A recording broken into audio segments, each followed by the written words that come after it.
Sidestepping in Tekken can be a daunting task. Especially when you're newer to the game, it could even seem impossible. But I'm here to try to shed some light on the concept of sidestepping. It's not at all as scary as it seems. I do recommend you learn what frame data is before we get started to help you better understand. Without further ado, let's get into it. So the first thing we need to go over is how to even input a sidestep. When you're on the player 1 side, go ahead and tap up to sidestep to the left, and tap down to sidestep right. Then on player 2 side, you'll have to tap down to sidestep left, and you'll tap up to sidestep right. Now along with sidesteps, you should learn the input for sidewalking. On player 1 side, to sidewalk left, double tap up and hold the up input to get the walk animation. To sidewalk right, double tap down and hold the input. On player 2 side, as you might expect, we're rocking opposites. To sidewalk left, tap down twice and hold. To sidewalk right, tap up twice and hold. A helpful piece of advice I can give you when it comes to practicing your inputs is to start adding in a back input right after your sidesteps. This will ensure you sidestep into a block to keep you safer.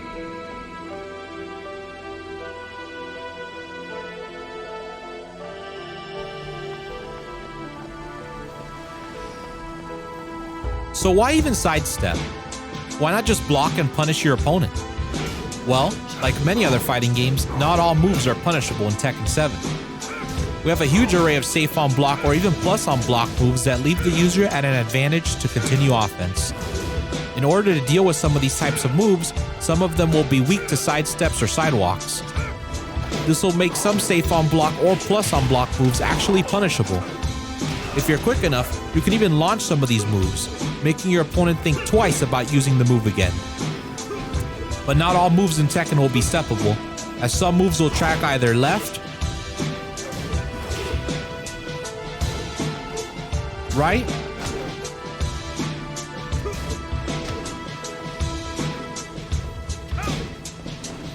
and even sometimes both.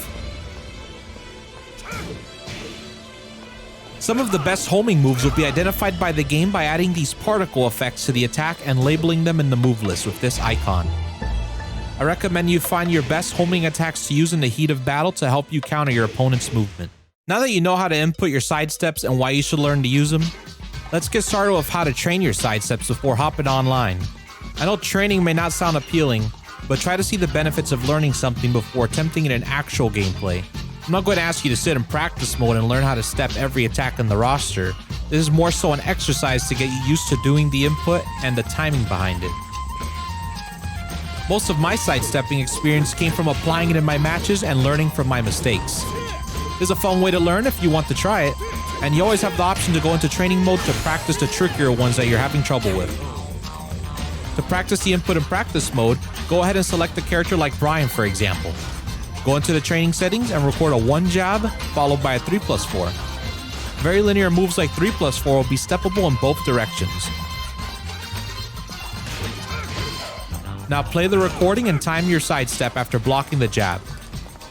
Try to get comfortable with both directions, and maybe even try it on each side of the screen.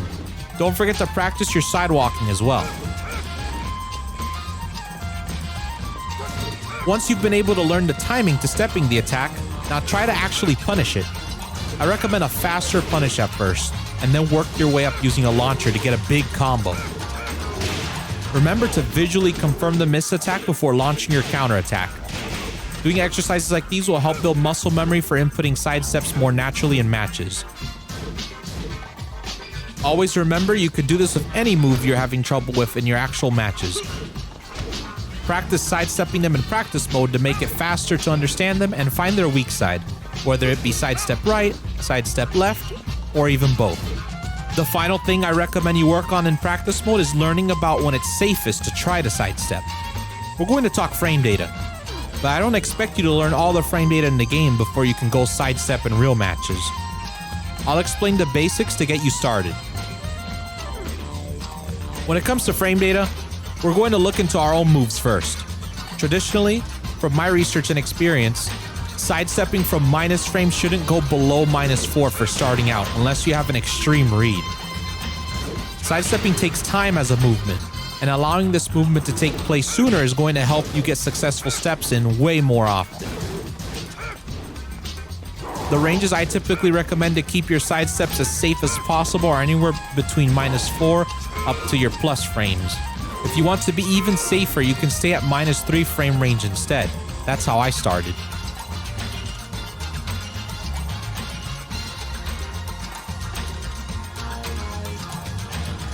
I'm going to suggest you learn some of your key moves and check to see if any of them leave you in that range by looking up their frame data, or using the frame data DLC in-game.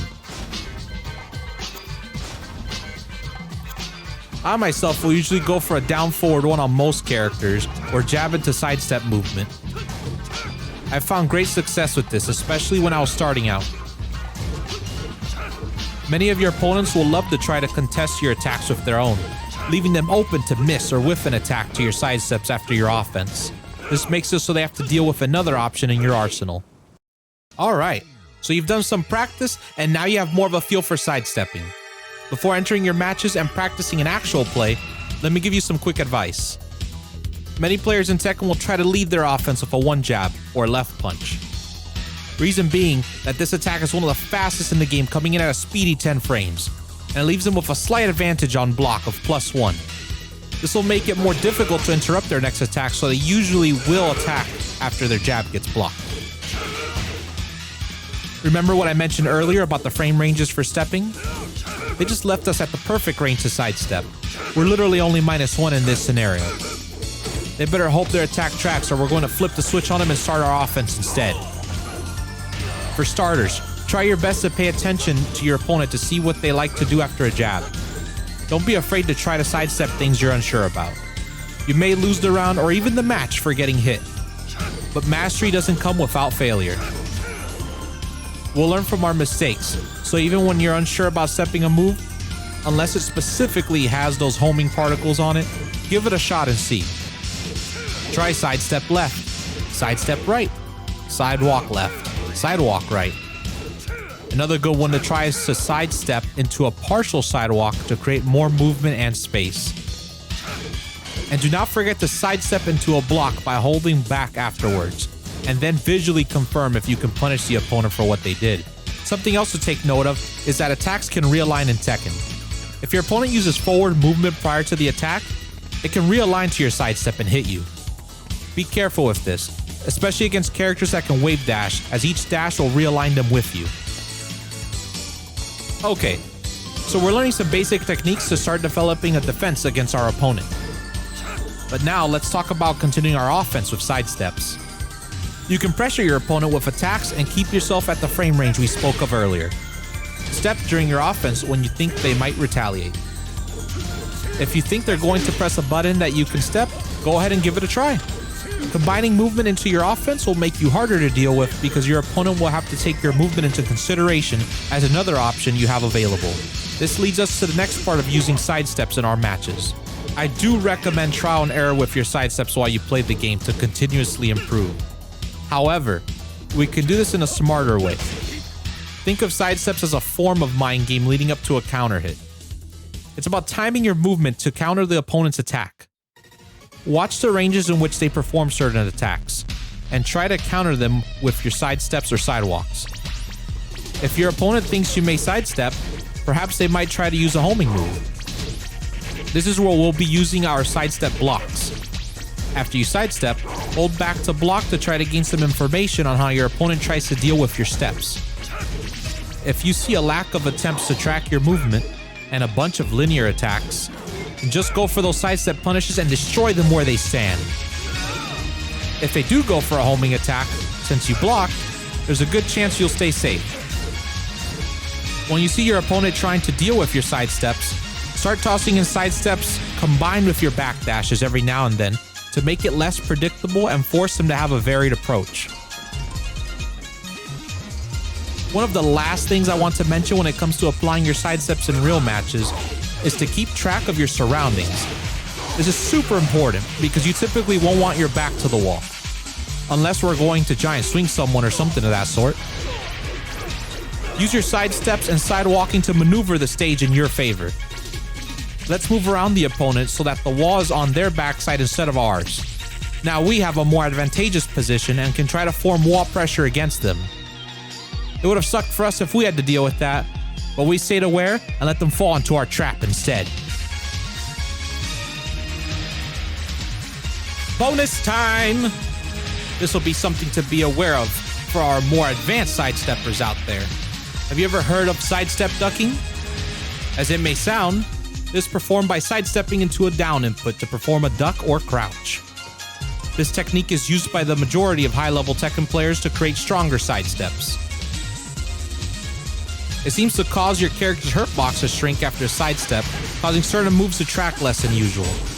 Not only is this reducing your chance of getting hit by the attack, but now you're also blocking low at the same time. You're going to be much harder to deal with when you begin implementing sidestep ducking into your gameplay. Now those pesky lows that would sideswipe you after a step are getting blocked pretty often, and you're able to punish them. And remember some of those highs that realign on the second high attack? Well, now you crouch that second high so you get to destroy your opponent's hopes and dreams. We just stop the lows and the highs, and reduce our chances of getting hit by crouching into that smaller hurt box. Sounds rough to deal with, right? Mastering this technique will take time, but it's definitely worth it. If you're a beginner, start off with first learning your regular side steps into block and sidewalks.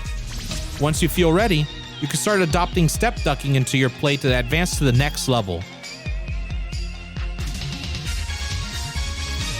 I hope you were able to gain some more insight into the world of sidestepping in Tekken 7. My next video will show you how to break out of King's chain throws so that you don't get stuck in the vortex of doom. Don't forget to share this video with your friends who might be struggling with sidestepping in Tekken. And if you enjoyed the video or learned something new, give it a like. If you're interested in my future videos regarding Tekken 7, Tekken 8, and other fighting game content, subscribe to the channel. Thank you so much for your support, and let's continue our fighting game grind.